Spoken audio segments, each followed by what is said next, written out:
Michigan did you know? Lake Huron was home to a 9,000-year-old civilization. Underwater structures and artifacts reveal.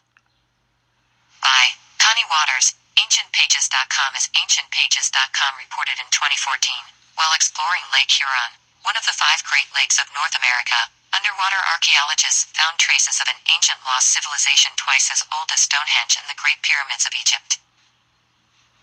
Scientists were thrilled when U.S. radar suddenly detected an odd structure at the bottom of Lake Huron. This was the first piece of the puzzle that led to a 9,000-year-old discovery. Underwater exploration of Lake Huron. Credit: the University of Texas at Arlington.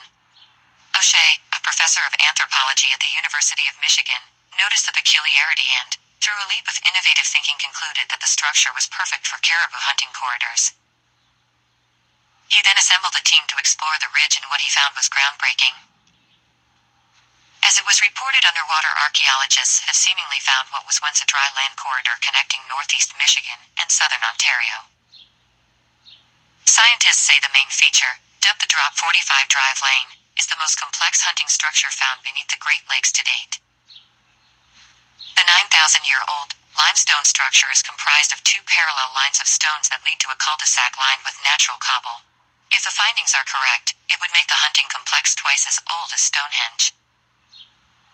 After many years, there is now more news on the ancient underwater site in Michigan.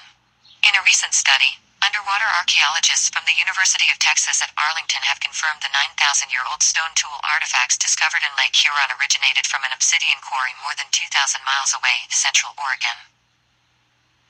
The obsidian flakes from the underwater archaeological site represent the oldest and farthest east confirmed specimens of western obsidian ever found in the continental United States.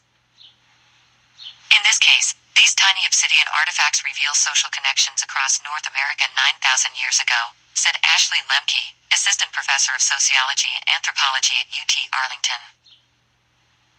The artifacts found below the Great Lakes come from a geological source in Oregon, 4,000 kilometers away, making it one of the longest distances recorded for obsidian artifacts anywhere in the world. Because the site was underwater and undisturbed, researchers systematically and scientifically recovered the obsidian, a form of volcanic glass that was used and traded widely throughout much of human history as a prized material for making sharp tools. There is still much to learn about Lake Huron's ancient structures. Credit: Tane Casserly. These are very small pieces that have very large stories to tell, Lemke said. Obsidian from the far western United States is rarely found in the East. The find in Lake Huron is part of a broader study to understand caribou hunters' social and economic organization at the end of the last ice age. Water levels were much lower then, scientists have found, for example, ancient sites like stone walls and hunting blinds that are now 100 feet underwater. See also, more archaeology news.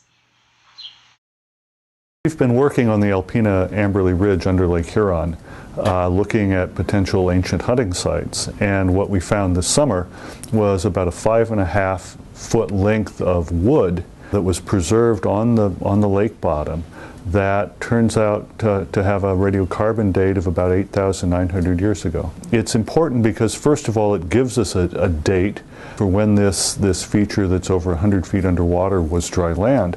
And it also gives us confidence that the way the water came back up over the ridge was sufficiently gentle that archaeological remains and natural features like pieces of wood were actually preserved in place on the landscape. So this increases the likelihood that we're going to find this almost Pompeii-like situation of artifacts and stone constructions left pretty much the way people left them.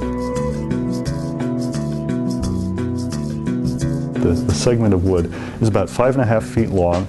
At one end, it's maybe 5 inches in diameter, a little less, and it comes down to a beveled point. And it was that beveling on the point and in the front part of it that initially caught our eye, and so everyone was really excited when we saw it. And this would, of course, be the time when basically we ran out of inverter power and the lights went out on the ROV. So in fact, the divers had to follow the cable of the ROV to actually get and recover the specimen. And it was a little eerie. I mean, it was sort of like something out of a science fiction where you pick up this staff off the bottom and swim to the surface with the staff of Gandalf or something. So on the one hand, you're really excited when you find something like this, and on the other hand, the scientist is saying, you know, be skeptical, be skeptical, be skeptical, and that's the balance we keep trying to maintain with all this research. Hopefully we'll find out whether there's evidence of active human modification, and that modification would tell us something really important about the kinds of structures people were building. It more gives you an idea about the kind of environment that these early hunters would have been living in, something about the kind of wood that's available.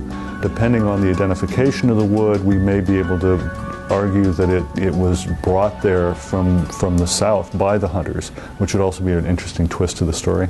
The actual hunting structures aren't likely to have a lot of artifacts because the hunters like to keep it clean so it doesn't spook the animals. So what we're trying to model, and we're using Bob Reynolds' simulation to do this now, is where the campsite would be relative to the hunting structures, because we can find the hunting structures pretty easily.